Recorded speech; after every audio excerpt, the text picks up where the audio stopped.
আসসালামু আলাইকুম বন্ধুরা। একবার ভেবে দেখুন তো, একদিন আপনি ঘুম থেকে জেগে উঠলেন আর বুঝতে পারলেন যে আপনার শরীর ধীরে ধীরে হাওয়ায় মিলিয়ে যাচ্ছে, আপনি গায়েব হয়ে যাচ্ছেন। ব্যাপারটা কেমন ভয়ঙ্কর হতে পারে, তাই না? আজকের এই গল্পটায় একজন লোকের সাথে ঠিক এমনটাই হয়েছিল। তো চলুন জেনে আসা যাক বাকি কাহিনী। গল্পের শুরুতে আমরা বব নামের একজন সাধারণ মানুষকে দেখতে পাই, আর 10 জন মানুষের মতো তার জীবনটাও খুবই সাদাসিধেভাবে চলছিল। সে আমেরিকার একটা ছোট্ট শহরে একটা ফ্যাক্টরিতে কাজ করত। কাজের কারণে তাকে তার পরিবার এবং সন্তানের কাছ থেকে দূরে থাকতে হতো। তার পরিবারে তার স্ত্রী ডার্লা এবং তার মেয়ে ইভা ছিল, কিন্তু ডার্লা একা একা তার মেয়ে ইভাকে সামলাতে পারত না। তার মেয়ে ইভার সাথে ধীরে ধীরে তার দূরত্ব বাড়তে থাকে। এইসব ব্যাপার নিয়ে কথা বলার জন্য ডার্লা তার হাজব্যান্ড ববকে ফোন করে এবং তার মেয়ের ব্যাপারে সব কিছু তাকে খুলে বলে। কিন্তু অদ্ভুতভাবে বব তার স্ত্রীকে বলে যে আমি তোমাদের সাথে আর কোনো সম্পর্ক রাখতে চাই না, তোমার মেয়েকে তুমি সামলে নাও। আসলে বব মনে মনে তার মেয়ের এমন ব্যবহারের জন্য কষ্ট তো পাচ্ছিল, কিন্তু কোনো একটা কারণে সে তার পরিবারের সাথে সম্পর্ক রাখতে চাচ্ছিল না। তো যাই হোক, কষ্ট দূর করার জন্য বব স্থানীয় একটা ক্লাবে চলে যায়, সেখানে ড্রিঙ্ক করতে থাকে। তখনই ববের পাশে রবিন নামের একজন লোক চলে আসে। এই লোকটা আসলে এই শহরের কুখ্যাত একজন ডিলার ছিল। সে ববের সাথে গল্প সল্প করে আর তাকে একটা কাজের অফার করে। বব যদি তার বস নেলসনের কিছু জিনিসপত্র সহি সালামতে অন্য একটা শহরে ট্রান্সফার করে দিতে পারে, তাহলে সে তাকে অনেক টাকা দেবে বলে কথা দেয়। অনেক বেশি অ্যামাউন্টের টাকা ছিল বলে বব তার কাজটা করতে রাজি হয়ে যায়। এখন পরদিন বব তার ফ্যাক্টরিতে গিয়েছিল নিজের কাজ করার জন্য, কিন্তু সেখানে সে অদ্ভুতভাবে ফ্যাক্টরির একটা ব্লেড ঠিক করতে গিয়ে যেন স্তব্ধ হয়ে গিয়েছিল। সৌভাগ্যবশত তখনই ববের একজন বন্ধু তাকে ডাক দিলে তার ঘোর ভেঙে যায়। এরপর বব তার বসের কাছে গিয়ে কয়েকদিনের ছুটি চেয়ে নেয়, কারণ এই সময়ের মধ্যেই সে মূলত অবৈধ কিছু জিনিসপত্র ট্রান্সফার করার কাজ করবে। তো সেদিন রাতে বব নিজের জিনিসপত্র গুছিয়ে নিয়ে সেই বস নেলসনের সাথে দেখা করার জন্য বেরিয়ে পড়ে। কিন্তু হঠাৎ করে গভীর রাতে বব অনেক দুর্বল অনুভব করতে থাকে, আর ভুলবশত তার গাড়ির একটা ভয়ঙ্কর দুর্ঘটনা ঘটে যায়। তবে এ যাত্রায় বব কিছুটা আহত হলেও প্রাণে বেঁচে গিয়েছিল। সে সাথে সাথে বস নেলসনকে ফোন করে সব কিছু জানিয়ে দেয়।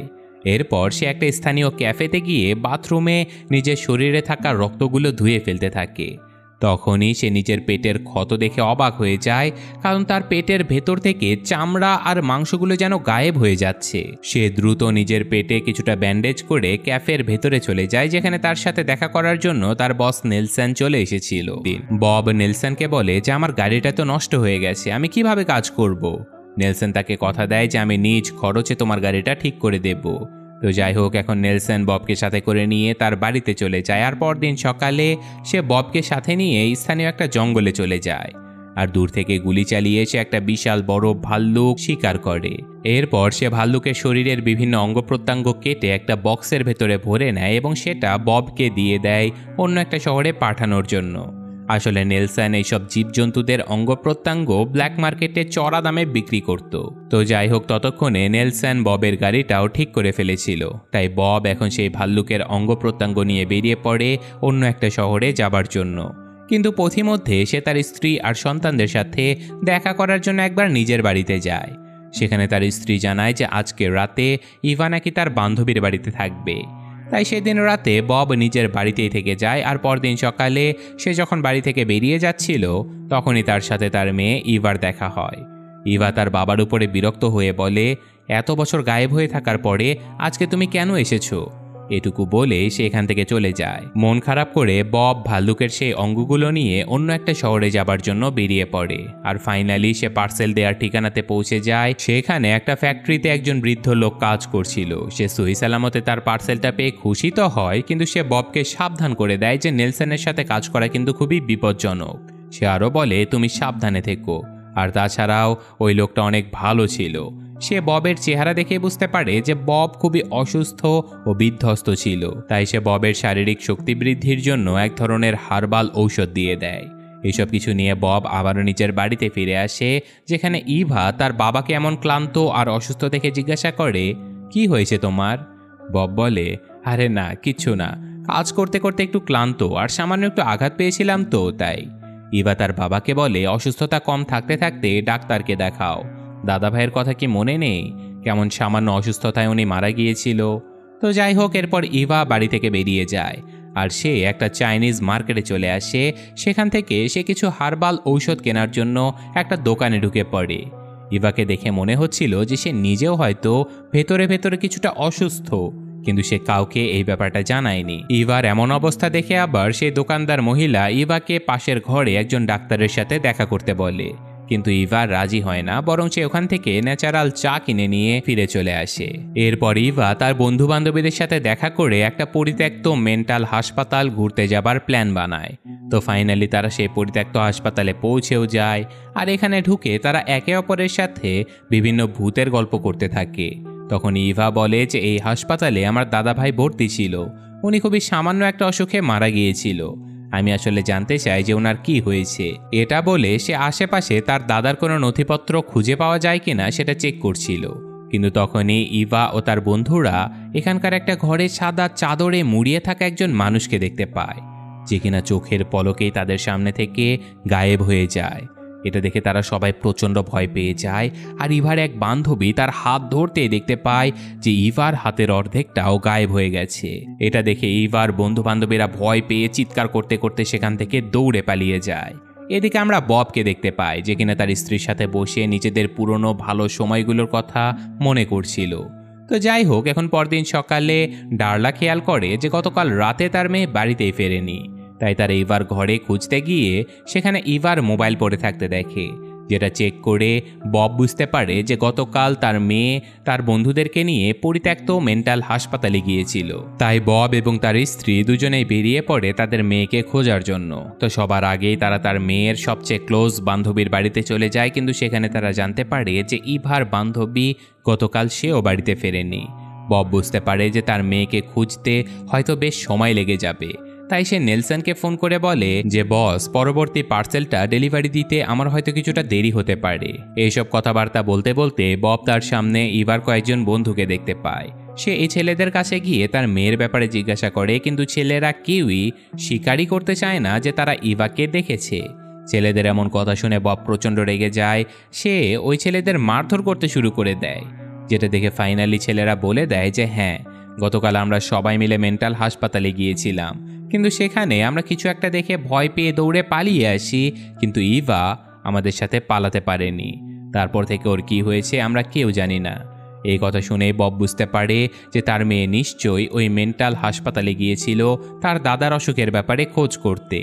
তাই সে তার স্ত্রীকে নিয়ে বেরিয়ে পড়ে মেন্টাল হাসপাতালের উদ্দেশ্যে।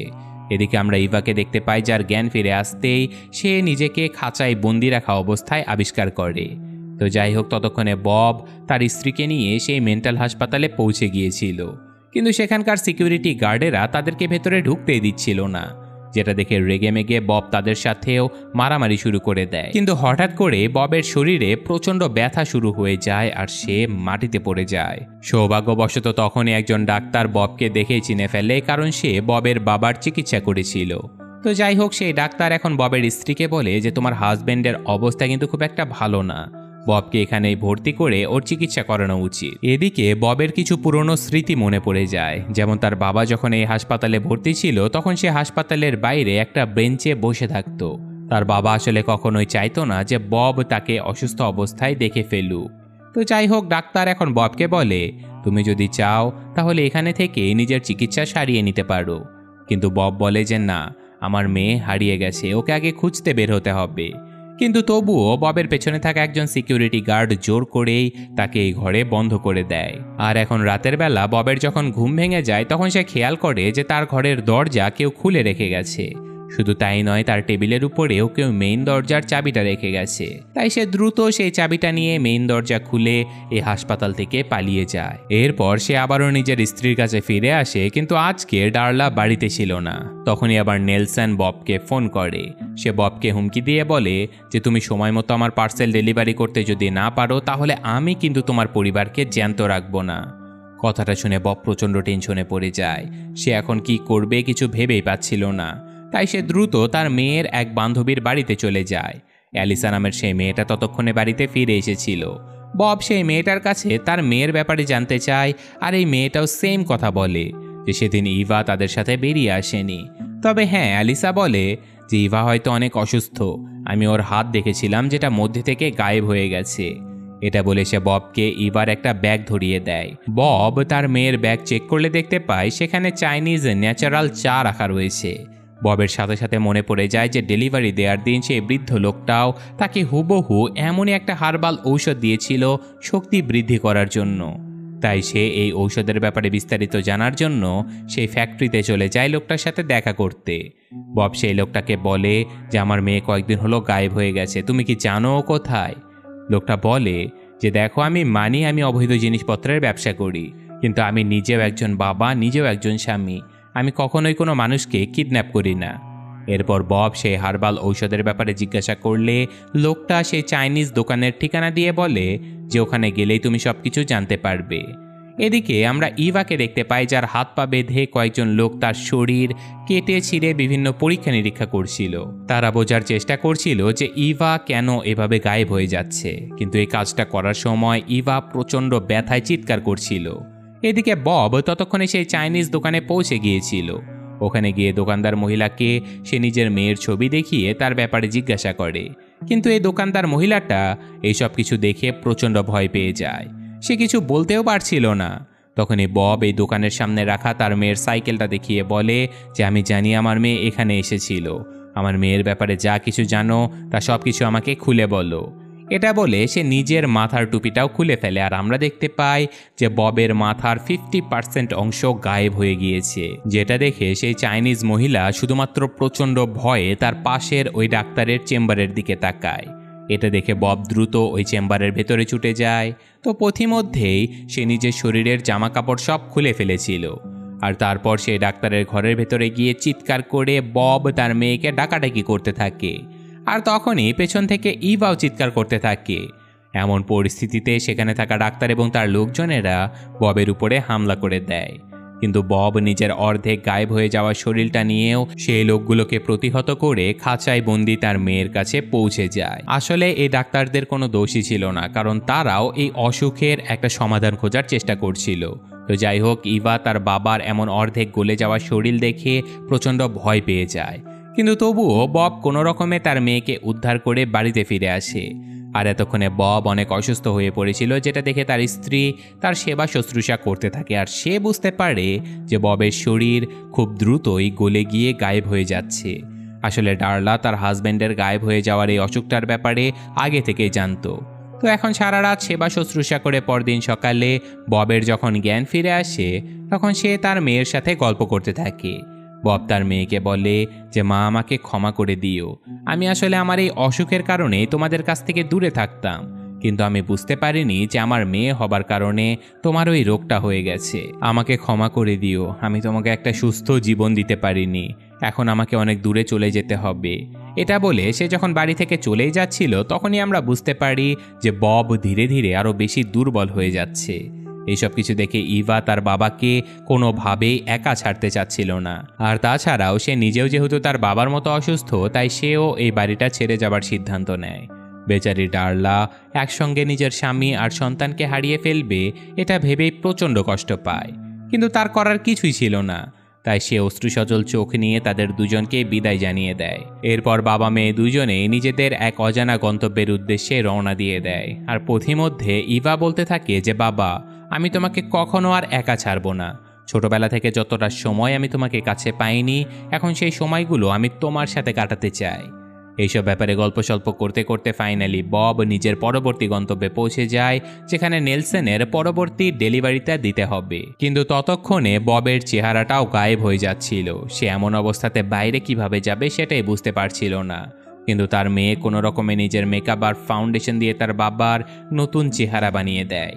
এরপর বব সহি সালামতে এসে পার্সেলটা ডেলিভারি দিয়ে দেয়। এরপর বব তার মেয়েকে নিয়ে একটা প্রত্যন্ত অঞ্চলে নিজের বাড়িতে চলে আসে, যেখানে ক্লান্ত বব বলতে থাকে যে এখানে আমরা শান্তিতে থাকতে পারবো, কারণ এখানকার মানুষেরা বুঝতেই পারবে না আমরা গায়েব হয়ে যাচ্ছি। এরপর সে তার মেয়েকে চাইনিজ সে হার্বাল চায়ের কৌটাটা দিয়ে দেয়, যেটা দিয়ে ইভা তার বাবার জন্য চা বানিয়ে আনে। এদিকে আমরা নেলসনকে দেখতে পাই, যে কিনা ববের দেয়া দ্বিতীয় পার্সেলটা হাতে পেয়ে গিয়েছিল, কিন্তু সে প্যাকেটটা খুলে দেখে যে সেখানে বব লোহার গুঁড়ো ঢুকিয়ে রেখেছে। এটা দেখে নেলসন প্রচণ্ড রেগে যায়। আর এদিকে বব ধীরে ধীরে গায়েব হয়ে যেতে থাকে, আর শেষ মুহূর্তে এসে সে তার মেয়েকে বুকে জড়িয়ে নিয়ে শুয়ে থাকে। কিন্তু তার শরীর খুবই দ্রুত গায়েব হয়ে যাচ্ছিল বলে সে বাড়ি থেকে বেরিয়ে চলে যায়। আর এদিকে পরদিন সকালে হঠাৎ করে নেলসন ববের বাড়িতে এসে তার মেয়ের দিকে বন্দুক তাক করে ধরে। মেয়েটা ভয় পেয়ে গিয়ে বলে যে বব আমার কাছে এই বাড়িটা বিক্রি করে দিয়ে কোথাও চলে গেছে। কিন্তু নেলসন তার কথা বিশ্বাসই করছিল না। সে ঘরের ভেতরে খোঁজাখুঁজি করছিল, কারণ তার বিশ্বাস বব এখানে তার জিনিসগুলো লুকিয়ে রেখেছে। কিন্তু কোথাও সেই জিনিসগুলো খুঁজে না পেয়ে সে এখন ববের পরিবর্তে ইভাকেই শাস্তি দেবার সিদ্ধান্ত নেয়। কিন্তু তখনই অদৃশ্য কেউ একজন এসে নেলসনকে মারতে থাকে। সেই অদৃশ্য লোকটা মারতে মারতে নেলসনকে মেরেই ফেলে। ইভা বুঝতে পারে যে তার বাবা এখন সম্পূর্ণভাবে গায়েব হয়ে গেছে। আর অদৃশ্য হয়ে গেলেও বব তার মেয়েকে বলে, আমি সবসময় তোমার রক্ষা করব মা, তুমি কোনো চিন্তা করো না। এরপর তারা নেলসনের লাশ একটা জঙ্গলের ভেতরে ফেলে দেয়, যেখানে একটা বিশাল ভাল্লুক এসে নেলসনকে খেয়ে ফেলে। তো যাই হোক, এরপর অদৃশ্য বাবাকে নিয়ে ইভা কিছু মার্কেট করতে একটা শপিং মলে চলে যায়। আর তারপর তারা গাড়িতে বসে গল্প করতে থাকে। আর এখানে আমরা জানতে পারি যে পরিত্যক্ত হাসপাতালে সাদা কাপড়ে মোড়া সেই অদৃশ্য মানুষটা আর কেউ নয়, সে ছিল ইভার দাদা, অর্থাৎ ববের বাবা। বব সবসময় ভাবত যে তার বাবা হয়তো সামান্য কোনো অসুখে মারা গেছে, কিন্তু তার বাবা আসলে এমন অদৃশ্য হয়ে সারা জীবনের জন্য ওই হাসপাতালের মধ্যেই বন্ধ হয়ে গেছে। আর বব যেন ওই হাসপাতালে বন্ধ না হয়ে যায়, এই জন্য তার অদৃশ্য বাবাই সেদিন ববকে মুক্ত করেছিল। এই অদৃশ্য হয়ে যাওয়াটা ছিল তাদের একটা বংশগত রোগ, যেটা থেকে তারা কখনোই বের হতে পারবে না। আর অদৃশ্য হয়ে গেলে তাদের হায়াতও অনেক বেশি বেড়ে যায়। তো এই ঘটনার সাথে সাথে সিম্পল আর অদ্ভুত এই গল্পটা এখানে শেষ হয়ে যায়। তো সত্যি বলতে IMDb রেটিং 6+ দেখে আমি ভেবেছিলাম যে গল্পটা হয়তো বেশ ভালোই হবে, কিন্তু অনেক সিম্পল এই গল্পটা, যেখানে কোনো ব্যাখ্যা বা বিশ্লেষণ নেই যে এই রোগটা কেন হলো, এটার প্রতিকার কি, কোনো কিছুই বলা হয়নি।